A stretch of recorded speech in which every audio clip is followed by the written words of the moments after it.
ก็ชื่อฟ้านะคะฐานิตาคงเซ็งค่ะคือเหมือนเดอะมูสรัตก็คือกลุ่มคนที่มีแพชชั่นเดียวกันแต่ว่ามาจากต่างที่ต่างอะไรแต่สุดท้ายเราก็แบบเหมือนมาสนิทกันเฉยเลยรู้สึกดีที่ได้มาอยู่ตรงจุดนี้ก็ถ้าตั้งแต่เริ่มเนี่ยสตูดิโอไม้ไผ่มันเป็นสิ่งที่ดูท้าทายแล้วก็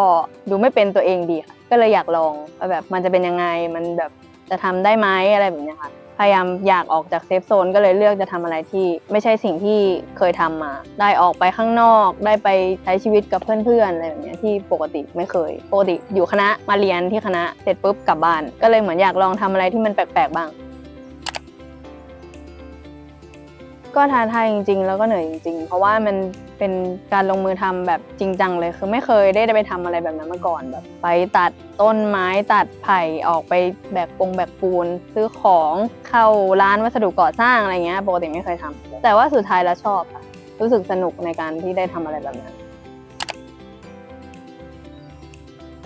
ตอนนั้นนะคะถ้ามันไม่ใช่ไม้ไผ่แต่เป็นแบบไม้หรืออะไรก็แล้วแต่ที่มันแบบจะต้องไปทำกันจริงๆอันนั้นก็ไม่ได้ซีเรียสก็แบบลองดูก็ได้ยังท้าทายอยู่ค่ะเพราะว่าด้วยเนื้องานที่มันไม่เหมือนกันเนาะมันก็จะมีความแตกต่างกันไปก็เลยยังรู้สึกแบบท้าทายอยู่หลักๆที่ทำก็จะเป็นโปรเจกต์แมเนเจอร์ค่ะที่คอยช่วยประสานงานจากลูกค้ากับทีมของเราแล้วก็ประสานนู่นนี่นั่นหาซื้อของแล้วก็จะมีเรื่องของบัญชีด้วยอีกอย่างหนึ่งแล้วก็พวกงานเอกสารต่างๆใบเสนอราคารวมไปถึงการขออนุญาตก่อสร้างนู่นนี่นั่นก็ปกติถ้าสมมุติว่าเริ่มดีลกับลูกค้าเนี่ยจะมีการคุยก่อนเบื้องต้นว่าลูกค้าต้องการอะไรเราก็จะพยายามออกแบบสเก็ตดีไซน์ให้ลูกค้าเพื่อที่จะให้เขาเห็นภาพว่าเราเห็นภาพตรงกันหรือเปล่าเสร็จปุ๊บถ้าสมมติว่าตรงกันปุ๊บก็เริ่มเลยค่ะหน้าที่ใบเสนอราคาส่งให้ลูกค้าแล้วแต่ความพึงพอใจถ้าพึงพอใจเราก็ไปกันต่อไปกระบวนการต่อไปก็ออกแบบเขียนแบบไปจนถึงขออนุญาตก่อสร้างแล้วแต่กรณีถ้าด้วยหน้าที่ที่เหมือนกันก็จะมีที่ปรึกษาเป็นกรีดค่ะหน้าที่เดียวกันคล้ายๆกันช่วยกันคิดทั้งเรื่องแต่ละโปรเจกต์อาจจะมีคำถามที่พอจะช่วยกันตอบได้หรือว่าเรื่องของบัญชีที่จะต้องคอยคุยกับทางนักบัญชีของบริษัทด้วยแล้วก็จะมีอีกอย่างหนึ่งก็คือจะเป็นการเก็บข้อมูลของบริษัททั้งการเรคคอร์ดการทำงานของเพื่อนๆของแต่ละคนหรือว่าจำนวนค่าใช้จ่ายอะไรต่างๆที่จ่ายไปอะไรอย่างเงี้ยค่ะเก็บข้อมูลเพื่อที่จะเอามา analysis ในการประชุมในไตรมาสต่างๆของบริษัทเพื่อทำการพัฒนาบริษัทต่อไปเนื่องจากเราทำกันมานานมาค่ะคิดว่าศักยภาพเรามีมากพอที่จะขยายแนวทางไปแล้วก็อีกอย่างหนึ่งมันก็จะมีเรื่องของภาษีอะไรด้วยมันก็เลยจะต้องแบบมีความก้าวหน้าได้แล้วเพื่อนๆก็น่าจะอยากทำให้มันโตขึ้นเรื่อยๆก็เลือกที่จะไปเป็นบริษัทดีกว่านี่แหละค่ะคอนเทนต์ต่างๆในเพจ Facebook เพื่อให้ที่ทุกคนที่เคยเห็นเราได้รู้จักเรามากขึ้นแล้วคนใหม่ๆได้รู้จักเราเยอะยิ่งขึ้นแล้วก็อาจจะมีเฟอร์นิเจอร์ในอนาคตสิ่งที่น่าจะทำกันต่อไปน่าจะเป็นเรื่องของ CSR ลงชุมชนช่วยเหลือคนช่วยเหลือชาวบ้านอะไรอย่างเงี้ยค่ะตอนนี้ก็งานเยอะเหมือนกันนะคะแต่ว่า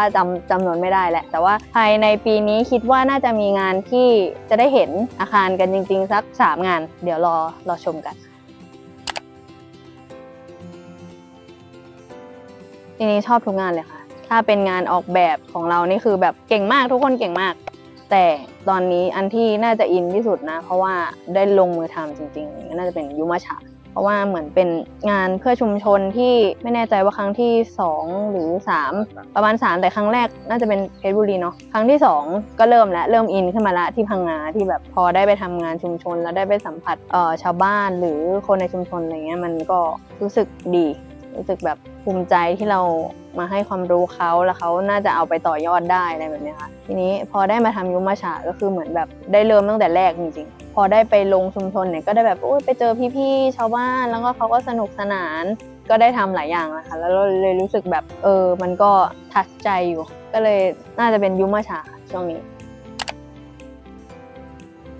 โมเมนต์ที่มีความสุขที่สุดน่าจะเป็นการที่ได้ทำงานร่วมกับเพื่อนๆค่ะไปทำงานที่ไหนก็ได้ด้วยกันอะไรเงี้ยน่าจะมีความสุขที่สุดแหละแต่ก็ถ้าได้เงินก็ดีค่ะ